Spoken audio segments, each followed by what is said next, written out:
Hello बच्चों, जय श्री कृष्णा। दरअसल आज जन्माष्टमी है। आपको आवाज़ भी आ रही होगी गानों की।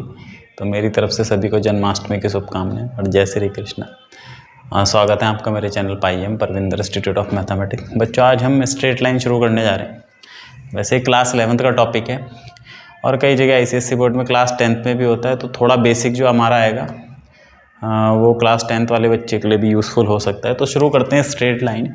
स्ट्रेट लाइन पहले समझने से पहले हम एक कर्व के बारे में समझ लेते हैं कि कर्व क्या होता है।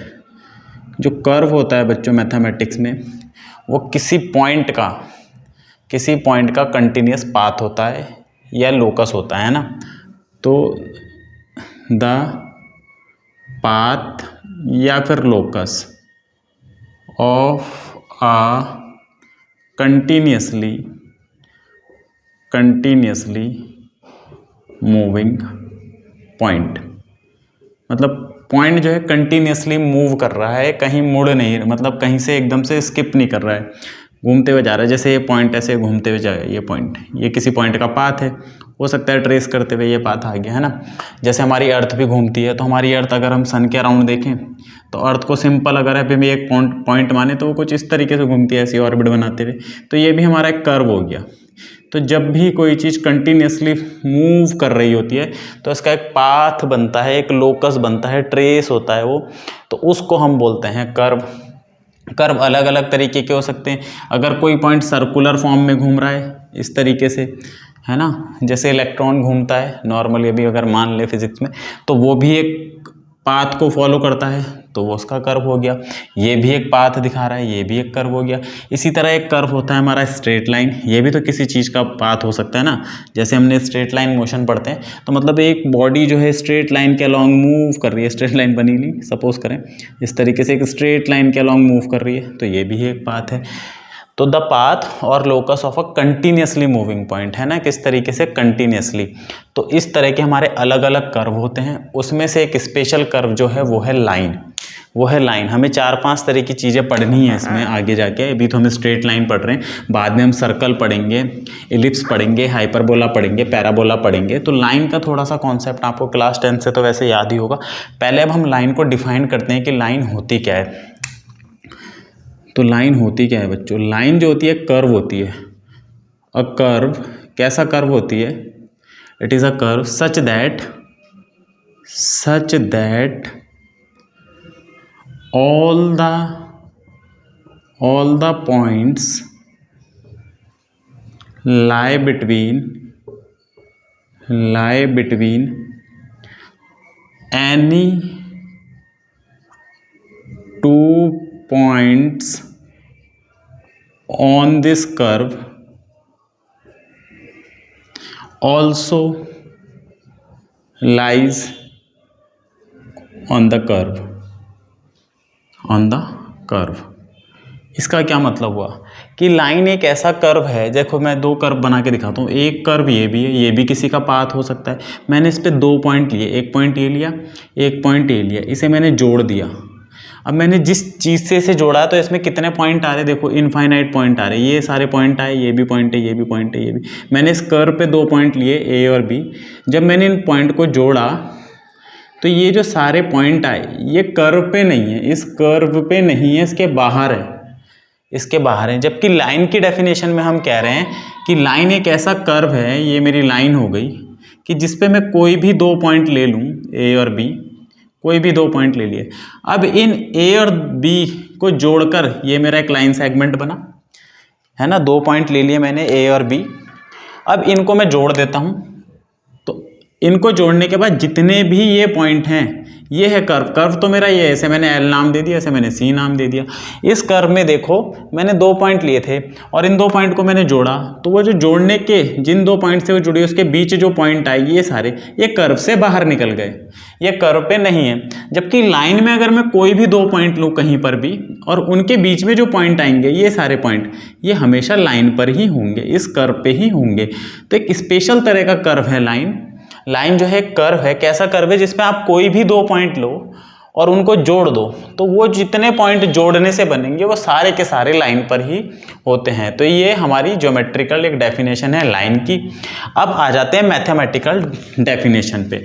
एक हमारी ज्योमेट्रिकल डेफिनेशन होगी जो उसकी फिजिक्स को बता रही होगी, उसके फिजिकल नेचर को बता रही होगी, और एक हमारी मैथमेटिकल डेफिनेशन होगी।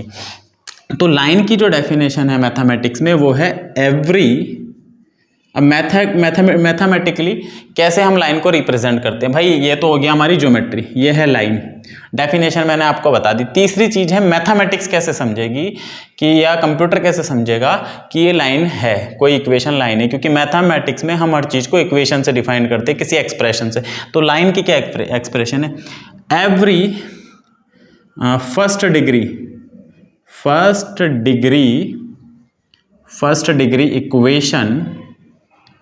Degree equation in x and y represent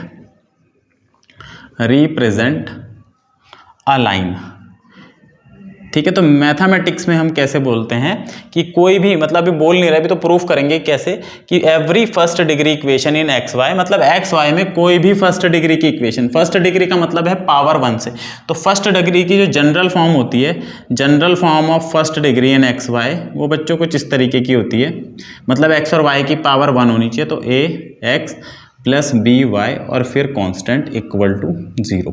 तो ये फर्स्ट डिग्री की इक्वेशन है। फर्स्ट क्यों है, x की पावर कितनी है 1, y की पावर कितनी है 1, दोनों ही वेरिएबल की पावर 1 1 है, तो इसलिए ये फर्स्ट डिग्री में। अगर मैं ऐसे लिख दूं ax² plus B Y plus C, तो ये फर्स्ट डिग्री की नहीं है, सेकंड डिग्री की इक्वेशन है। हाईएस्ट पावर देखते हैं तो दोनों की ही पावर कितनी होनी चाहिए x और y की 1, उनके साथ कोई नंबर मल्टीप्लाई हो सकता है, जैसे एग्जाम्पल में मैं ये ले लूँ 3x प्लस 4y प्लस 2, इस तरीके का नंबर हो सकता है ना। तो any equation of this form, तो अब हम सिंपली बोलेंगे कि फर्स्ट डिग्री इक्वेशन का मतलब है इस तरह की कोई भी इक्वेशन लाइन को रिप्रेजेंट करेगी।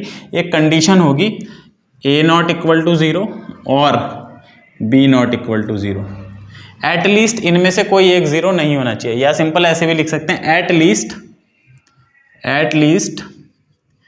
a और b नॉट इक्वल टू 0 या नॉन 0, इनमें से कोई कम से कम एक नॉन 0 होना चाहिए।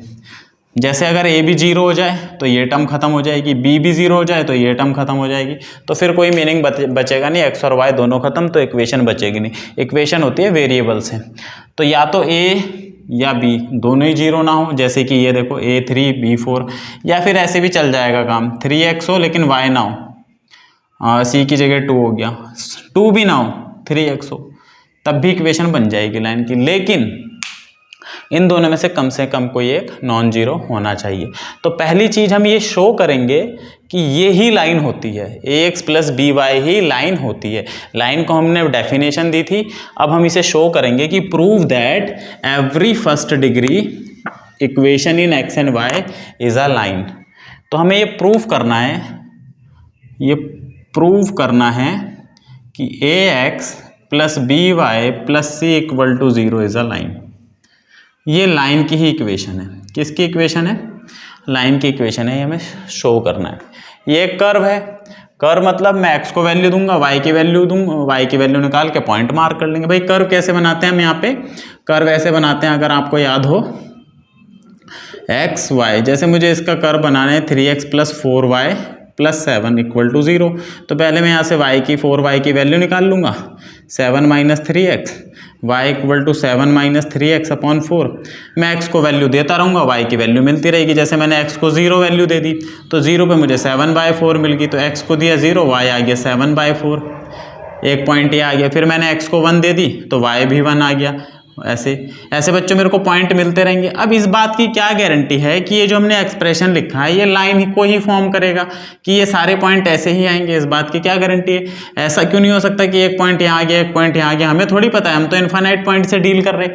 कितने पॉइंट हैं, x को वैल्यू देते जाओ, इनफाइनाइट पॉइंट मिलते रहेंगे। तो इस बात की क्या गारंटी होती है, जब हम लाइन बनाते थे याद करो, 2 पॉइंट निकाले, खटाक से स्केल रखा, खींच दी, तो ऐसी कोई गारंटी तो नहीं थी वहाँ तो खैर हमें सिखा दिया। गारंटी अब हम यहाँ से पता चलेगी कि ऐसी क्या गारंटी है कि ये लाइन ही बनाएगी और कुछ नहीं बनाएगी। तो लाइन की इक्वेशन से, लाइन की डेफिनेशन से समझते हैं कि ये कैसे लाइन बनाएगी। सपोज अभी हमारे लिए ये कोई कर्व है, ये किसी भी तरह का कर्व हो सकता है, सपोज ऐसा आड़ा तिरछा, ऐसा लाइन भी हो सकती है, अभी तो नहीं पता हमें क्या है। तो हमने लाइन के डेफिनेशन में पढ़ा था कि हम इस पे 2 पॉइंट ले लेते हैं, ए कॉमा बी, हमने इस पे 2 पॉइंट ले लिए। तो इस पे जो 2 पॉइंट होंगे, तो सपोज प्रूफ में कैसे जाएंगे, प्रूफ में जाएंगे हम, इस पे कोई 2 पॉइंट लेंगे, ये कर्व होगा, मैंने बोला ये कर्व तो होगा, डेफिनेटली है कर्व तो होगा, एक्स को वैल्यू देके वाई की वैल्यू निकालेंगे, कुछ तो बनेगा ही, कर्व तो बनेगा, इतनी तो गारंटी है।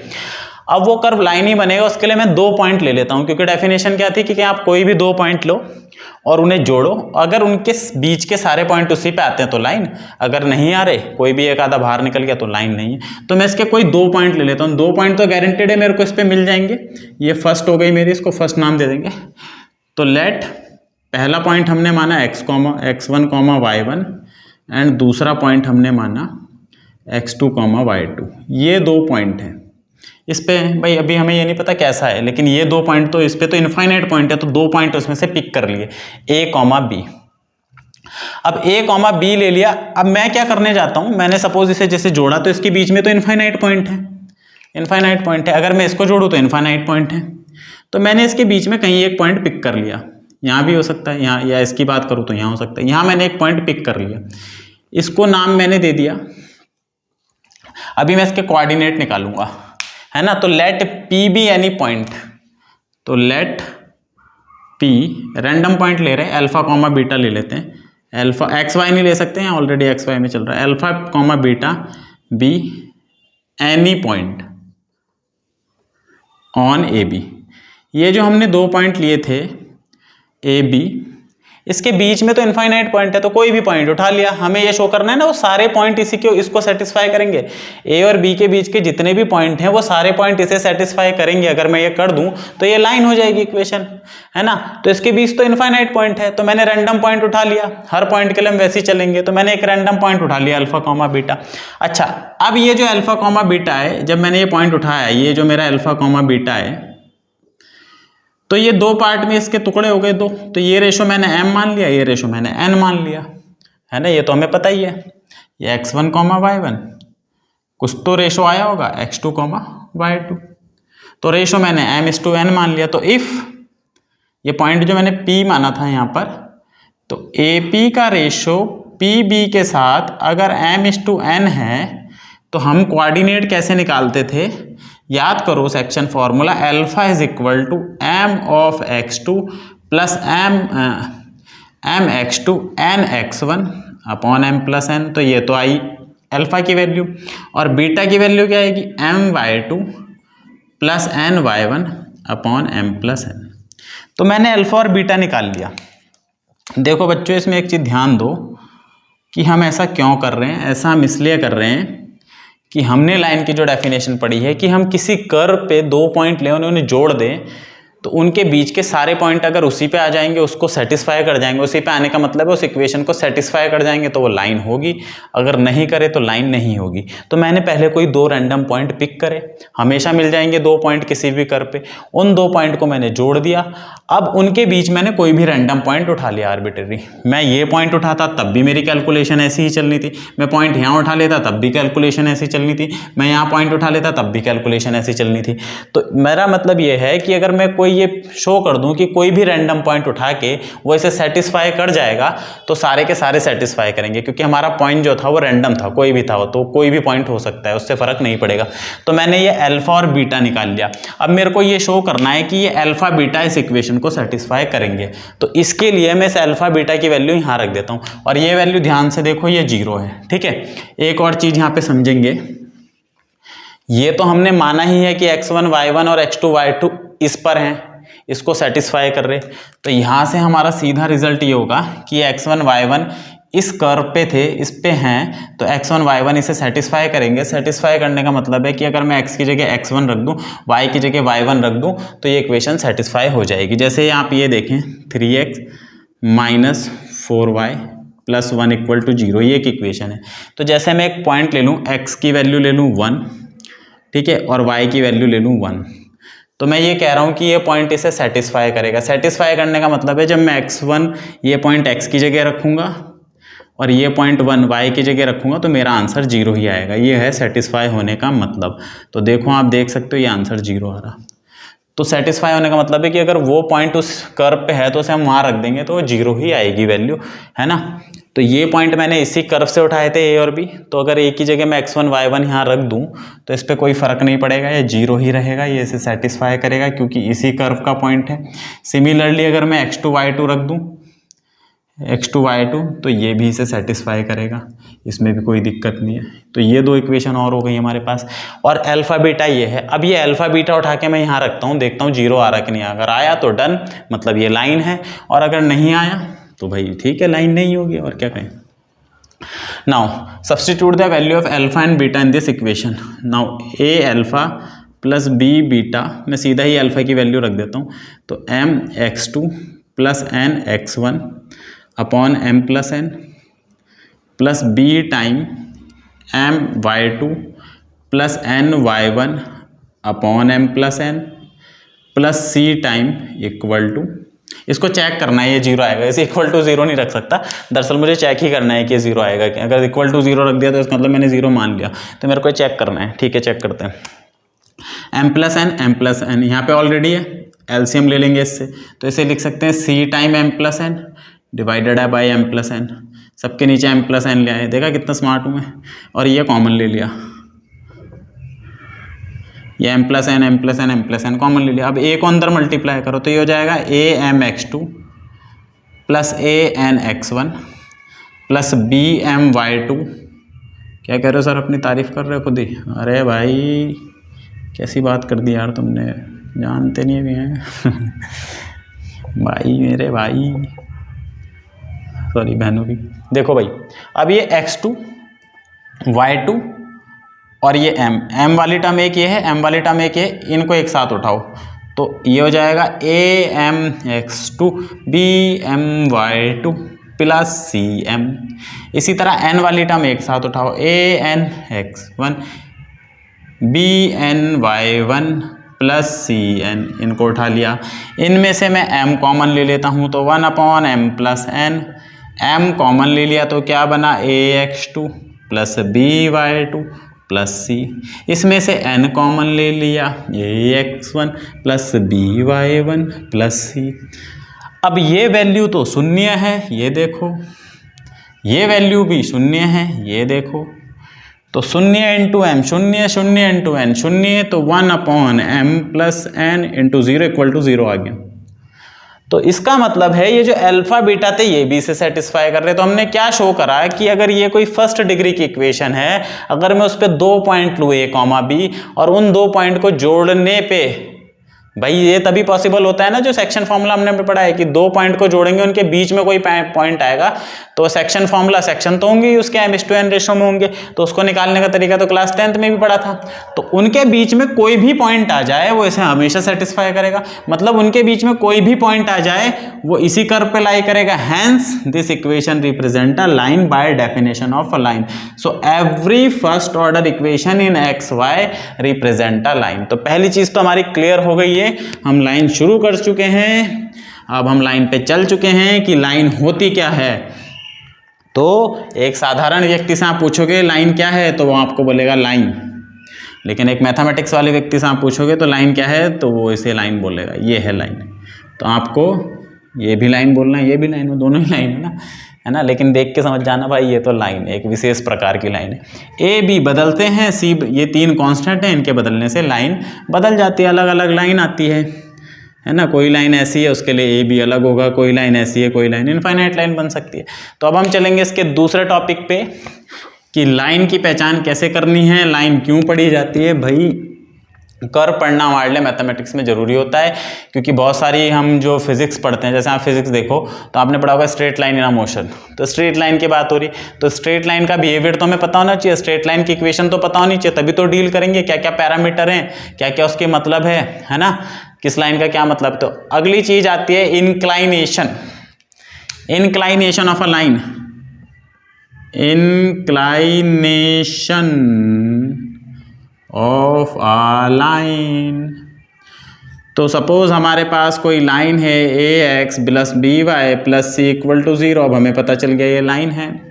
तो ये लाइन होगी, तो इसको हम कहीं ड्रॉ कर पाएंगे, कुछ तो होगा इसमें। ये एक्स एक्सिस, ये वाई एक्सिस, ये लाइन कहीं ना कहीं से तो जा रही होगी, है ना। हो सकता है ऐसे जा रही हो, तो सपोज हम सिंपल केस ले लेते हैं, अभी ऐसे ही जा रही है। ये वाली लाइन है, इस लाइन का नाम है एल, तो मैंने इसको नाम दे दिया एल।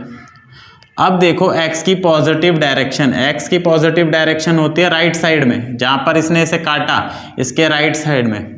तो इसकी पॉजिटिव डायरेक्शन जो इसके साथ एंगल बनाती है ऐसे, anti clockwise, positive direction of x axis, positive direction of x axis, axis को बोलते हैं एक्स, जो एंटी क्लॉकवाइज, कैसे एंटी क्लॉकवाइज एंगल बनाएगी, एंटी क्लॉकवाइज, क्लॉकवाइज नहीं, देखो दो एंगल बना रही है, इनफैक्ट 4 एंगल बना रही।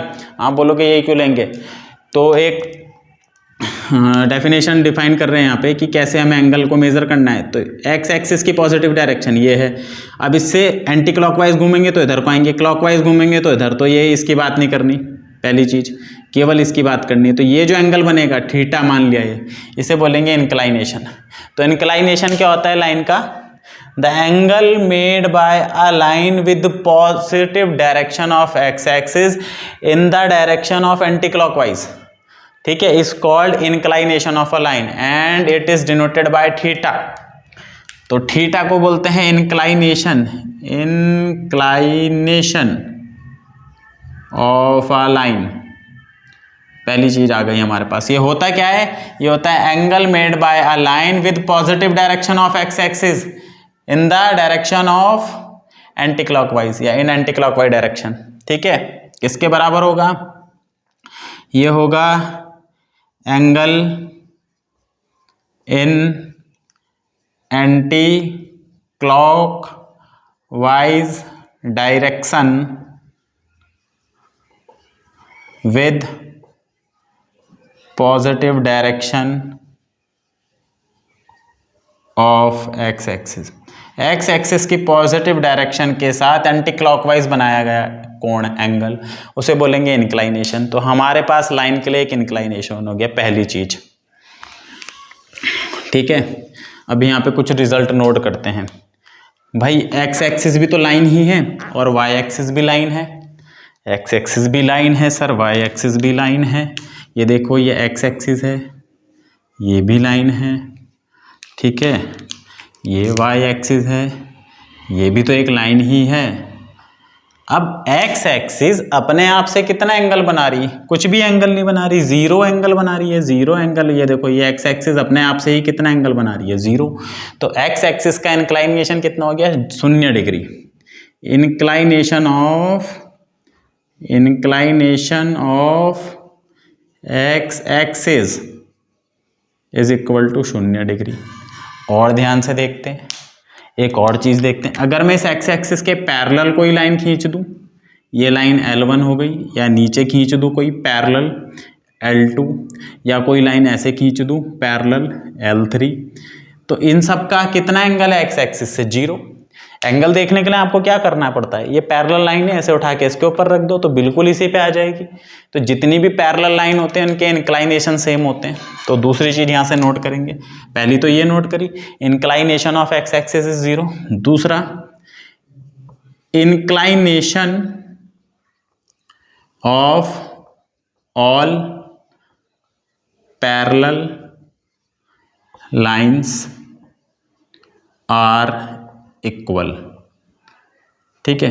तीसरी चीज, अब जब हमने देख ही लिया कि जितनी भी पैरेलल लाइन है उनके इंक्लाइनेशन सेम होते हैं, तो जितनी भी पैरेलल लाइन जितनी भी एक्स एक्सिस के पैरेलल लाइन होंगी उनके इंक्लाइनेशन एक्स एक्सिस के बराबर होंगे, यानी कि 0 होंगे।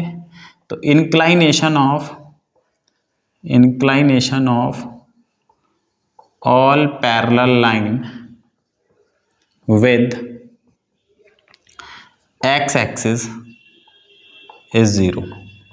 एक्स एक्सिस के जितनी भी पैरेलल लाइन होंगे उनके इंक्लाइनेशन 0। इसके लिए थीटा 0 डिग्री, इसके लिए थीटा 0 डिग्री, इसके लिए थीटा 0 डिग्री, इसके लिए थीटा 0 डिग्री। वाई एक्सिस की बात करते हैं। वाई एक्सिस एक्स एक्सिस से कितने का एंगल बना रही, देखो राइट साइड से 90 डिग्री। तो नेक्स्ट लिखेंगे इंक्लाइनेशन ऑफ मैं भी इंक्लाइनेशन पे ही हूँ, स्लोप पे जा भी नहीं रहा। Inclination of y axis, term by term चलेंगे, कोई टेंशन नहीं, बहुत समय पढ़ने के लिए। Inclination of y axis is equal to 90 degree, जिसको हम π/2 भी बोलते हैं। रेडियन में आ जाओ, रेडियन में π/2 रेडियन बोलते हैं बेसिकली, लेकिन रेडियन हम लिखने से, क्योंकि बार बार पढ़ रहे हैं, पता है एंगल है, तो रेडियन लिखते नहीं। दूसरी चीज, दूसरी तीसरी मुझे नहीं पता, मैं बार बार दूसरी बोलता हूँ। जितनी भी line parallel to y axis है वो सब कितना एंगल बनाएंगे, 90।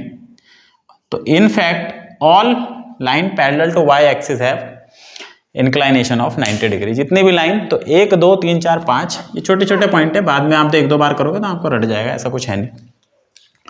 तो inclination of all line parallel to y axis is equal to 90 degree. ठीक है, यानी कि बच्चों अब यहाँ पे हमारी कुछ चीज़ें क्लियर हो गई। एक्स एक्सिस के इंक्लाइनेशन 0 डिग्री, एक्स एक्सिस के पैरेलल जितनी भी लाइन उनके इंक्लाइनेशन 0 डिग्री, वाई एक्सिस का इंक्लाइनेशन 90 डिग्री, वाई एक्सिस के जितने भी पैरेलल लाइन उनका भी इंक्लाइनेशन, और अगर कोई और लाइन है तो उसके लिए तो थीटा जितना बनेगा वो हम बाद में देखेंगे। दूसरा है slope of a line. Next topic है स्लोप। ये इंक्लाइनेशन से आएगा। क्या आएगा? स्लोप मतलब होता है ढाल। स्लोप भी बोलते हैं, ग्रेडियंट भी बोलते हैं, एक और वर्ड बोलते हैं, मुझे याद नहीं आ रहा यार, भूल गया, सॉरी। ऑफ अ लाइन, वैसे तो स्लोप बहुत ज़्यादा चलता है तो हम स्लोप ही बोलेंगे। स्लोप का मतलब होता है ढाल, किसी लाइन का कितना ज़्यादा ढाल है, किसी लाइन का कितना ज़्यादा स्लोप है, उस पर कोई चीज़ रखेंगे तो कितनी तेज़ी से फिसल जाएगी, कितनी तेज़ी से फिसल जाएगी। अभी देखो, अभी कैसे पता चलेगा, एक्स वाई। तो पहले हम डेफिनेशन लिख लेते हैं। If theta is the inclination of a line, किसी भी लाइन का अगर इंक्लाइनेशन, मान लिया लाइन एल है, उसका इंक्लाइनेशन थीटा है, देन स्लोप जो डिफाइंड होता है, slope of that line is defined as tan theta. Slope जो है tan थीटा से डिफाइंड करा जाता है, उसके डिफाइंड एज tan थीटा, और इसे हम m बोलते हैं। क्या बोलते हैं? m बोलते हैं। तो अगर मुझे किसी लाइन का इंक्लाइनेशन पता है, मान लिया कोई लाइन 45 डिग्री पे जा रही, कितने डिग्री पे जा रही है? 45 डिग्री पे जा रही है, और हमसे पूछा जाए इसका स्लोप बताओ, तो m हो जाएगा tan 45 डिग्री, यानी कि इसका स्लोप 1 हो जाएगा। इसका स्लोप क्या हो जाएगा? 1 हो जाएगा। आप स्लोप को tan से ही डिफाइन क्यों कर रहे हैं? ठीक है, tan से ही डिफाइन क्यों कर रहे हैं, इसके लिए हम आते हैं tan थीटा की वजह पर, कि tan थीटा हम निकालते कैसे हैं। तो ये सपोज हमारी लाइन हो गई, ठीक है, ये हो गया थीटा। ये मैंने यहाँ पर कोई पॉइंट ले लिया, देखो एक पॉइंट मैंने यहाँ सिंपल एक्स एक्सिस पे ले लिया, और एक पॉइंट मैंने यहाँ ले लिया, यानी मैंने जोड़ा। इस पॉइंट का नाम है मान लो x, y। तो ये वैल्यू तो मेरी, अगर मैं ओरिजिन से ही ले लेता तो ज़्यादा बढ़िया रहता, ओरिजिन से ना लेके मैं इसे दोबारा से ड्रॉ कर देता हूँ।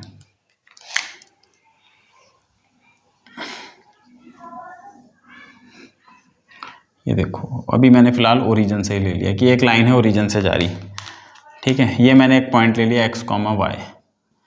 तो ये डिस्टेंस हो गया x, ये डिस्टेंस हो गया y, ये हो गया थीटा। तो tan थीटा हम यहाँ से निकाल सकते हैं y/x। तो हमें पता है जो tan थीटा होता है, tan थीटा यानी कि स्लोप जो है अभी y/x है, सिंपल। इसी से क्यों स्लोप हमें पता चलता है y और x से, देखो यहाँ पर y की वैल्यू इतनी है और ये इतनी है। अब मैं एक और लाइन बनाता हूँ, इसे थोड़ा सा मैंने ऐसे बनाया, मैंने y की वैल्यू इतनी हो गई और x इतना हो गया। तो कुल मिला के जैसे मेरी हाइट ये है और बेस ये है, इन्हें जोड़ा, और एक हाइट मैंने ऐसे ले ली और ये ऐसे ले ली, इसे जोड़ा।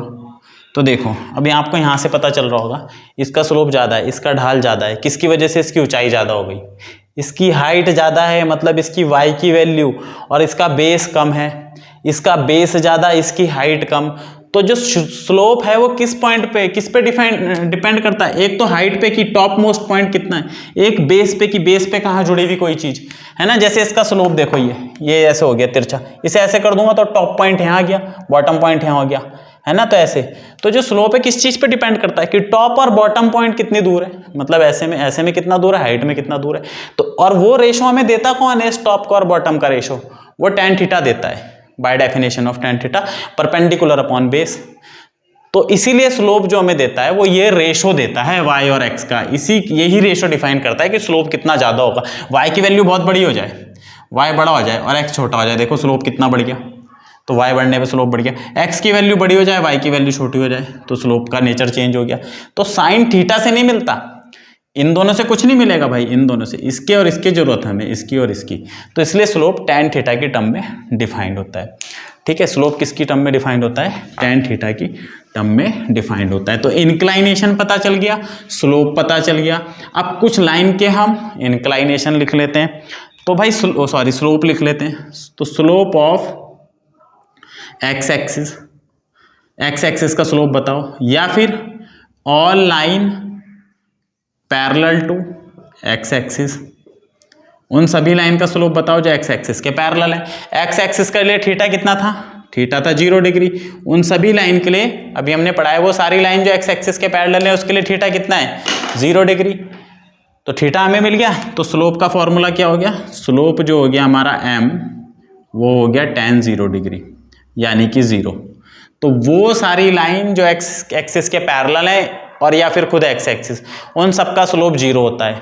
यहाँ से ये पता चल गया, सारी लाइन जो एक्स एक्सिस के पैरेलल हैं इंक्लूडिंग एक्स एक्सिस, उनका स्लोप क्या होगा, 0 होगा। दूसरी चीज स्लोप ऑफ वाई एक्सिस या फिर पैरेलल टू वाई एक्सिस, आप देख सकते हो मैंने एक्स एक्सिस और वाई एक्सिस के स्लोप इंक्लाइनेशन बताए हैं।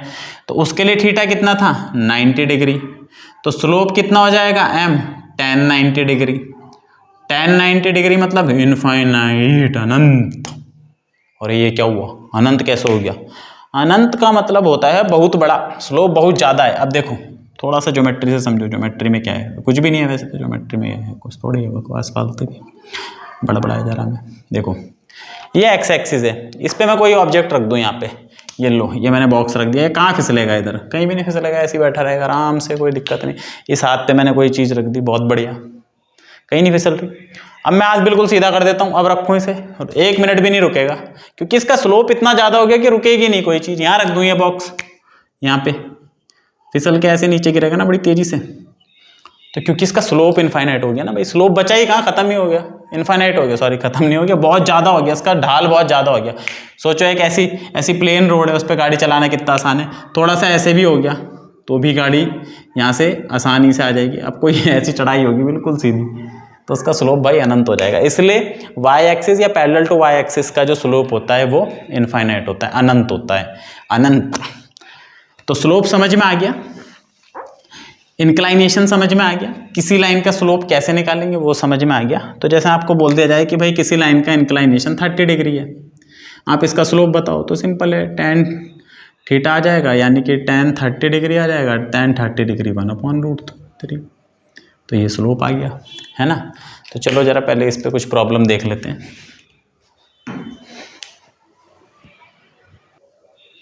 बहुत ज़्यादा तो मैंने लिखे नहीं, क्योंकि स्लोप पे क्वेश्चन है तो सीधा, क्योंकि ट्रिग्नोमेट्री से रिलेटेड है। एक लाइन जिसका इंक्लाइनेशन 135 डिग्री है, 135 कैसे बनेगा भाई, 135 का मतलब है, देखो यहाँ से पॉजिटिव और नेगेटिव स्लोप का भी कॉन्सेप्ट आएगा। 135, 90 तो ऐसे होती है लाइन, और 135 कुछ ऐसे होगा, तो मतलब लाइन कुछ ऐसे जा रही होगी, तभी 135 बन सकता है। ऑब्ट्यूज एंगल है तो ये एंगल 135 डिग्री है, तो ये देखो पॉजिटिव डायरेक्शन थे, तो इसका स्लोप क्या होगा, tan 135 डिग्री, ये इसका स्लोप हो गया।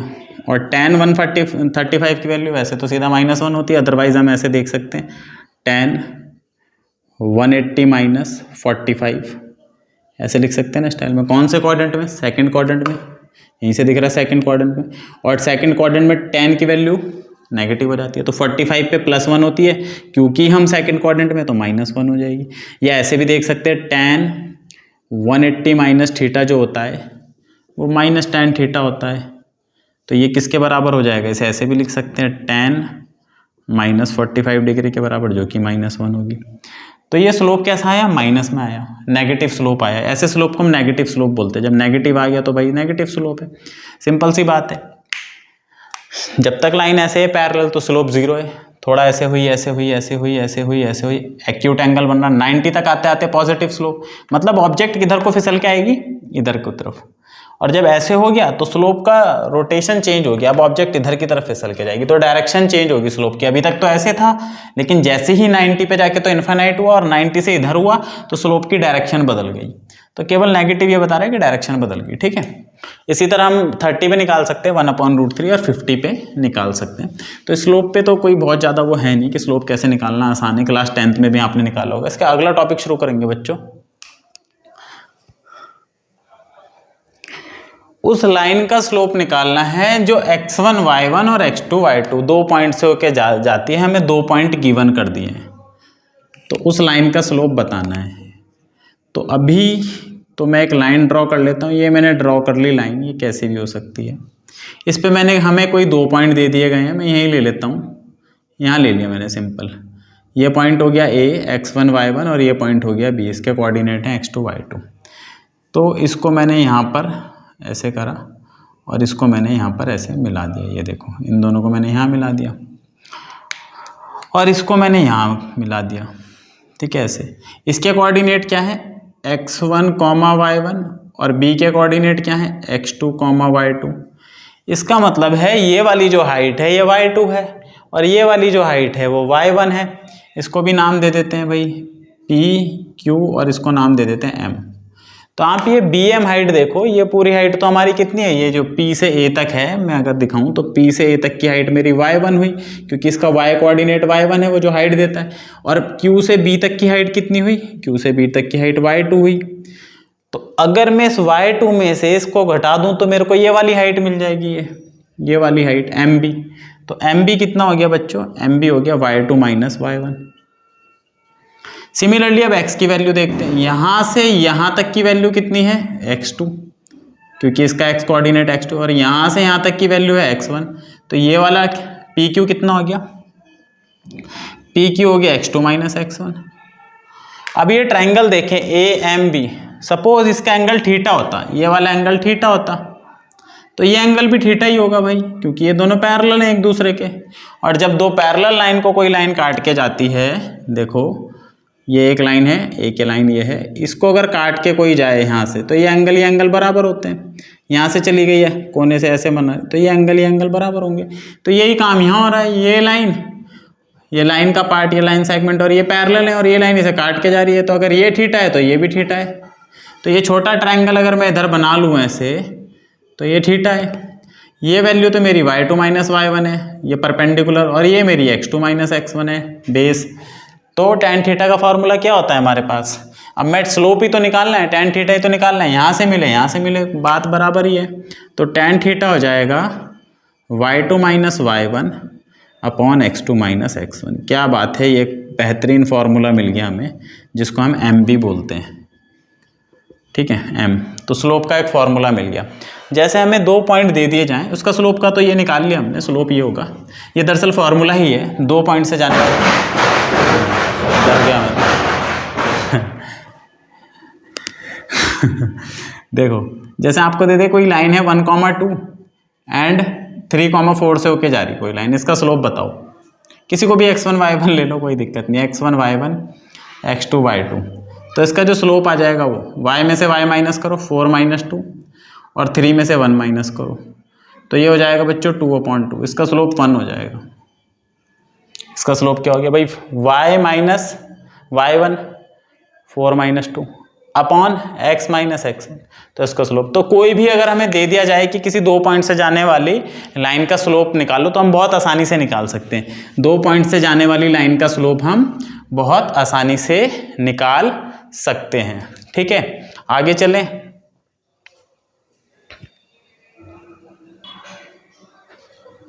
एक एग्जाम्पल और मैंने लिखा है, इसका हमें स्लोप बताना है। तो स्लोप हम कैसे लिखेंगे बच्चों, tan थीटा इक्वल टू ये x1 y1 और ये x2 y2। तो y2 माइनस y1 यानी कि 5 minus 2 upon x2 minus x1 -1 upon -3। तो ये हो जाएगा 3/-4। तो इसे हम ऐसे ही छोड़ देंगे क्योंकि कोई एग्जैक्ट वैल्यू है नहीं। तो ये इसका स्लोप है।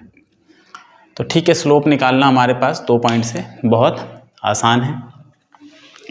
आगे हम एक चीज़ अब इम्पॉर्टेंट देखेंगे कि कोई लाइन से हम कैसे स्लोप निकाल सकते हैं। तो सपोज क्वेश्चन है find the slope of a line ax + by + c = 0। इसका स्लोप निकालना है। तो सपोज हमारी ये कोई लाइन है, हो सकता है ये, और दो चीज़ मान के चल रहे हैं कि ये लाइन ना तो पैरेलल टू एक्स एक्सिस है, एक्स एक्सिस के पैरेलल नहीं है। अगर एक्स एक्सिस के पैरेलल होती है तो हमें पता है स्लोप 0, और अगर वाई एक्सिस के पैरेलल होती है तो स्लोप इन्फिनिटी। तो उनके केस में तो हमें पता ही है ये कोई ऐसी लाइन है जो एक्स एक्सिस को काट के जा रही, ना तो एक्स एक्सिस के पैरेलल है, ना तो बिल्कुल ऐसी है, ना बिल्कुल ऐसी है, कुछ तिरछी है थोड़ी सी। तो सपोज हमने मान लिया ये है लाइन, और अगर ऐसी थोड़ी सी भी तिरछी होगी कोई लाइन तो वह एक्स और वाई एक्सिस को जरूर काटेगी, दोनों को ही काट के जाएगी क्योंकि वो थोड़ी तिरछी है, तो दोनों को काट के जाएगी। तो यहाँ देखो एक पॉइंट ये है, एक पॉइंट ये है, इस पॉइंट को मैंने ले लिया ए, इस पॉइंट को मैंने ले लिया बी।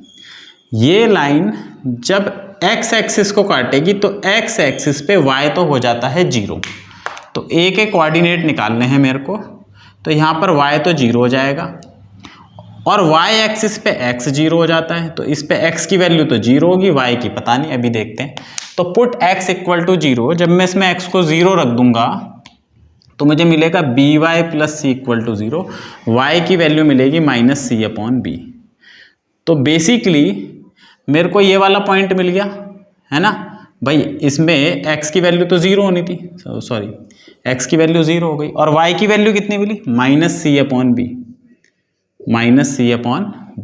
मतलब ये वाली लेंथ मुझे ये हाइट होती है, जो y की वैल्यू होती है ये हाइट देती है ओरिजिन से ना, ओरिजिन साइड, तो ये y की वैल्यू है। ठीक है, अब आगे चलते हैं। इसी तरह अगर मेरे को ये कोऑर्डिनेट निकालना है तो इसमें y तो 0 हो गया क्योंकि x एक्सिस पे y 0, तो पुट y = 0, y को 0 रख देते हैं। y को जब 0 रखा तो मुझे क्या मिलेगा, ax + c = 0। तो ये हमें क्या देगा, x = -c/a। तो ये पॉइंट भी मिल गया मेरे को -c/a। तो मैंने क्या करा, 2 पॉइंट निकाल लिए भाई। इस लाइन पे मैंने 2 पॉइंट निकाल लिए, सिंपल है, बहुत सिंपल। x को 0 रखो, y की वैल्यू निकाल लो, तो एक पॉइंट मिल जाएगा 0, समथिंग। y को 0 रखो, x की वैल्यू निकाल लो, तो एक पॉइंट मिल जाएगा -c/a, 0। अब मेरे को 2 पॉइंट मिल गए, x1 y1, काम हो गया आसान, x1 y1 और x2 y2। अब मैं स्लोप निकाल सकता हूँ। तो m = जो tan थीटा होता है वो क्या होता है, y2 - y1 upon x2 - x1।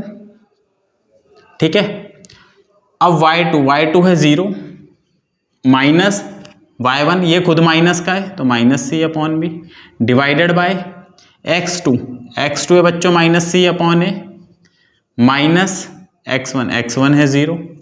तो m कितना आया मेरा, minus minus plus c/b divided by -c/a। तो ये हो जाएगा c/b multiply by a/-c, c से c कट गया तो -a/b आया, -a/b आया। और अज्यूम करके चल रहे हैं b ≠ 0, क्योंकि अगर b 0 हो गया तो हमें लाइन मिलेगी ये, जो कि पैरेलल टू किसके बराबर होगी, y एक्सिस, ये y एक्सिस के बराबर होगी। यहाँ से सीधा सीधा हमें x की वैल्यू मिलेगी -c/a। तो ये जो लाइन आएगी x की ऐसे जाएगी, ऐसे ये। तो उसके लिए तो हमें पता ही है स्लोप कितना होता है। अगर b 0 तो parallel to y axis line मिलेगी जिसका स्लोप इन्फिनिटी, अदरवाइज स्लोप आया -a/b। तो इस लाइन का स्लोप -a/b आएगा। इस लाइन का स्लोप क्या आएगा, -a/b। जैसे आपसे पूछ लिया जाए, आप सिंपल इस लाइन का स्लोप बताओ, तो आपको क्या करना है भाई, a और ये b, तो स्लोप कितना आएगा -a/b। ये इसका स्लोप है। कितना सिंपल हो गया, कितना सिंपल हो गया। किसी लाइन का स्लोप निकालना है, एक इक्वेशन ऐसी दे दी जाए = 3y + 2। अब इसका स्लोप निकालना है, तो इस स्लोप निकालने के लिए पहले तो सबको एक जगह ले आओ, या तो इसे उधर ले आओ या उसको उधर ले आओ। तो मैं उसके 2x को उधर ले जा लेता हूँ, कोई फर्क नहीं पड़ेगा। ये तो ये ये b, तो इसका स्लोप कितना आ जाएगा -a/b। तो हम सीधा स्लोप बता सकते हैं किसी लाइन का, है ना। तो आज का वीडियो तो मैं यहीं समाप्त करूंगा क्योंकि वीडियो बड़ा हो जाएगा। मिलूंगा इसके नए टॉपिक, आगे के टॉपिक में और चीज़ों के साथ। तो तब तक के लिए टाटा बाय बाय। देखते रहें परविंदर इंस्टीट्यूट ऑफ मैथमेटिक्स।